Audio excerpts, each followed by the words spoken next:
আসসালামু আলাইকুম। সামাজিক যোগাযোগ মাধ্যমে গত কয়েকদিন ধরে একটি ভিডিও ব্যাপকভাবে ভাইরাল হয়েছে। ভিডিওটিতে দেখা যায় বোরকা ও হিজাব পরিহিত এক তরুণী মঞ্চে বসে অত্যন্ত দক্ষতার সঙ্গে ড্রাম বাজাচ্ছেন।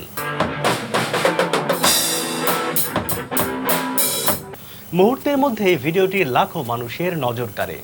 তরুণীর নাম নাজিয়া সামান্থা। সাধারণত আমাদের সমাজে বোরকা বা হিজাব পরা নারীদের নিয়ে একটি নির্দিষ্ট ধারণা প্রচলিত রয়েছে। অনেকেই মনে করেন তারা হয়তো সাংস্কৃতিক কর্মকাণ্ড থেকে দূরে থাকেন, কিন্তু নাজিয়া সামান্তার উপস্থিতি সেই প্রচলিত ধারণাকে নতুন করে প্রশ্নের মুখে দাঁড় করিয়েছে। জানা গেছে ছোটবেলা থেকেই সঙ্গীতের সঙ্গে তার গভীর সম্পর্ক। বাবার উৎসাহ এবং পারিবারিক সাংস্কৃতিক পরিবেশ তাকে বিভিন্ন বাদ্যযন্ত্র শেখার সুযোগ করে দেয়। তার ভাইয়ের ব্যান্ড নবজাতের সঙ্গেও তিনি দীর্ঘদিন ধরে যুক্ত রয়েছেন। সম্প্রতি নবজাত ব্যান্ডের একটি লাইভ কনসার্টে হঠাৎ করেই ড্রামস সেটে বসে নাজিয়া। এরপর যা ঘটেছে তা হয়তো তিনি নিজেও কল্পনা করেননি। তার পারফরমেন্সের ভিডিও দ্রুত সামাজিক যোগাযোগ মাধ্যমে ছড়িয়ে পড়ে।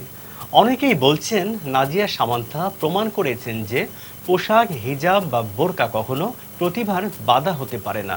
একজন মানুষ তার বিশ্বাস, মূল্যবোধ এবং ব্যক্তিগত পরিচয় ধরে রেখেও নিজের দক্ষতা প্রকাশ করতে পারেন।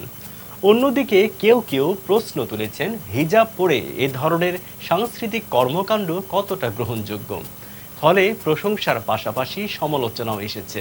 তবে বিতর্কের বাইরে একটি বিষয় পরিষ্কার, নাজিয়া সামান্তা আত্মবিশ্বাসের সঙ্গে মঞ্চে দাঁড়িয়ে নিজের দক্ষতা দেখিয়েছেন। আর সেই আত্মবিশ্বাসী আজ তাকে সামাজিক যোগাযোগ মাধ্যমের অন্যতম আলোচিত ব্যক্তিত্বে পরিণত করেছে। আমার কাছে সবচেয়ে গুরুত্বপূর্ণ বিষয় হলো একজন মানুষকে তার পোশাক দিয়ে নয়, তার যোগ্যতা, চরিত্র এবং কাজ দিয়ে মূল্যায়ন করা উচিত। নাজিয়া সামান্তার ঘটনা আবারও মনে করিয়ে দিয়েছে যে প্রতিভার কোনো নির্দিষ্ট পোশাক নেই, কোনো নির্দিষ্ট পরিচয়ও নেই। আপনার কি মনে হয়, নাজিয়া সামান্তার এই পারফরমেন্স কি সমাজের প্রচলিত ধারণা ভাঙার একটি উদাহরণ, নাকি বিষয়টি নিয়ে আরও আলোচনা হওয়া প্রয়োজন? আপনার মতামত কমেন্টে লিখে জানান। ভিডিওটি ভালো লাগলে লাইক, শেয়ার এবং চ্যানেলটি সাবস্ক্রাইব করতে ভুলবেন না। ধন্যবাদ।